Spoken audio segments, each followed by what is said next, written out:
Did you know there are actually little gems of toilet training advice that only puppy trainers know? These are the same trainer secrets that we pass on to our clients, and they can make all the difference in the world with toilet training. So let's jump into it. Number one, puppies and dogs don't generally like urinating where they defecate, so they don't like to wee where they poo, and vice versa. They usually like separate areas to do these things in, so taking them to the exact same area for these is often problematic. You'll notice where they tend to urinate, especially if it's grass, as those telltale signs of lighter patches will be there. That's actually good news. You know that is a spot you should be taking them to, and it's far more often than people think, especially if you have a very small or young puppy.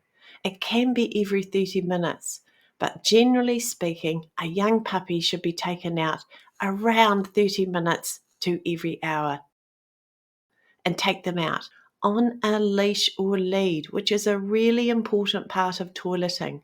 And there's a very good reason for this, which leads me to number two.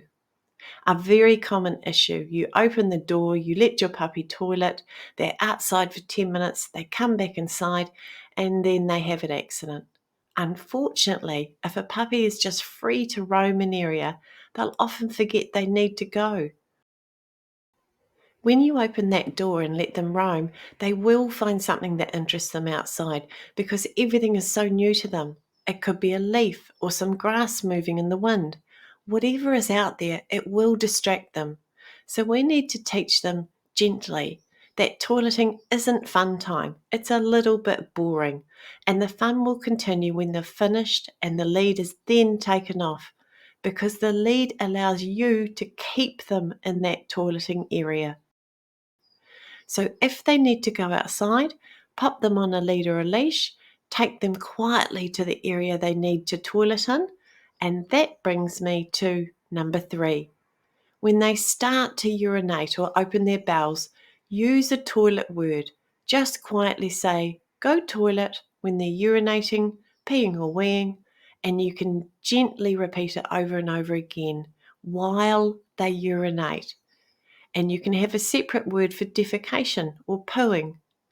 What happens over time is that that word becomes a cue. So when you take them outside, you can say, go toilet, and guess what? They will. And that is a time to reward. Number four, reward, but gently reward. I know people who've rewarded their puppy toileting, and it has been such a celebration they've scared their puppy, and that can cause other issues. Absolutely praise, but a few well placed, gentle, and genuine good boy or good girl, followed immediately by a piece of food, works far better than jumping up and down and scooping your puppy up. You want to avoid all negative associations with toileting. If a negative association is made with toileting, it leads to them not letting you know they need to go, and that means more accidents, something no one wants. And that leads me to number five. There will be accidents. They are babies. They will mess up and it's okay. But you don't ever want to discipline a puppy for accidents. It will work against what you want to achieve. Don't put their nose in it. Don't yell at them or tell them off. If they have an accident, which they will, quietly clean it up. Don't even have angry energy. They'll pick up on that too. Just clean it up. Being angry with your puppy will send really mixed messages, especially when young. And your puppy needs clear messages around toileting. If they don't get those clear messages or you are angry, they will have more accidents. Nighttime toileting. Keep it dark. Don't turn on too many lights and be careful using a strong torch on your phone. At night time, let them tell you they need to go. Don't set a timer for the night. Well, that's not quite true. You can set a timer for the first few nights they arrive in your home, as everything is so new to them. But after the first couple of nights, they should start to alert you. So you need to hear them. They may start to move about or wriggle or whine a little. Some may bark. A baby monitor is a good idea so you can hear them. So quietly, remember toileting is boring time, especially in the middle of the night. Pop them on a lead, carry them if you have to, but letting them walk out is better.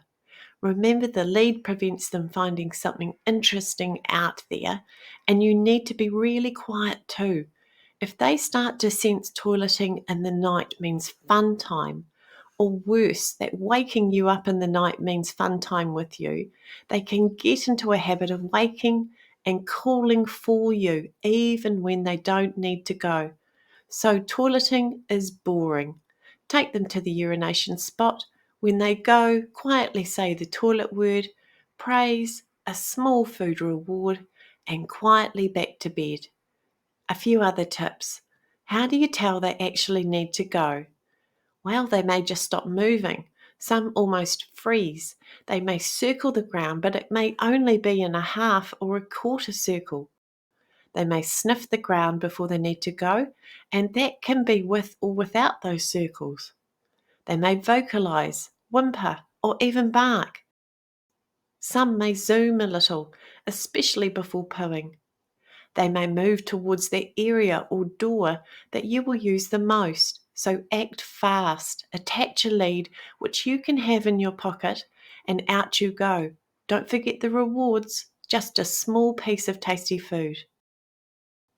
Puppy bells. I know many people want to use them, but there are issues with them that you may want to consider. Some will just ring because they are bored and want outside. Puppies will ring them to be let outside, and that's also for every other reason other than toileting, and that can interfere with toilet training. Some will ring purely because that's what you want and what they've learned to do, but the association with toileting isn't there.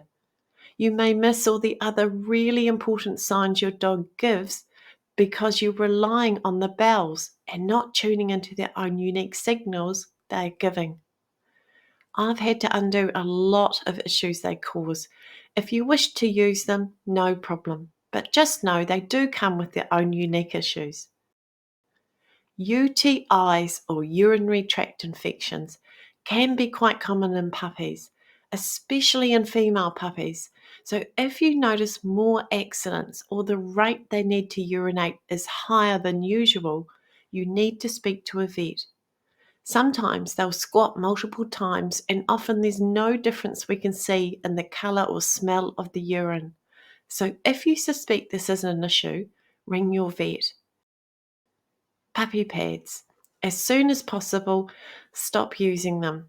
If you do live in an apartment and have no choice, use the same tips discussed in the video.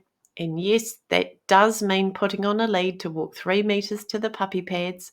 But puppy pads unfortunately teach puppies to urinate and defecate inside. And while they're good to use short term, they can cause confusion. And toilet training can take much, much longer. If you're happy using them, all good. All the same tips apply, but instead of taking them outside, you take them to the puppy pads. Limiting water. You may have heard people or even professionals suggest limiting water after a certain time of night. Well, you shouldn't. You shouldn't restrict water unless your vet has suggested it, because concentrated urine can irritate the bladder more, and that can show as a puppy that needs to go to the toilet more. Even if you give them a centimetre or two in a small bowl at night, that is far better than limiting water. Only a vet should advise limiting water for puppies or dogs. There will be accidents, but if you look at the guide and stick to the tips in the video, you can limit these to a minimum and have some real success with toileting. If you've been struggling with toilet training and reading your puppy's body language, you may be struggling to read all those other subtle ways puppies and dogs can communicate with us. In that case, You may want to check out these other videos, which can help you on your amazing journey together.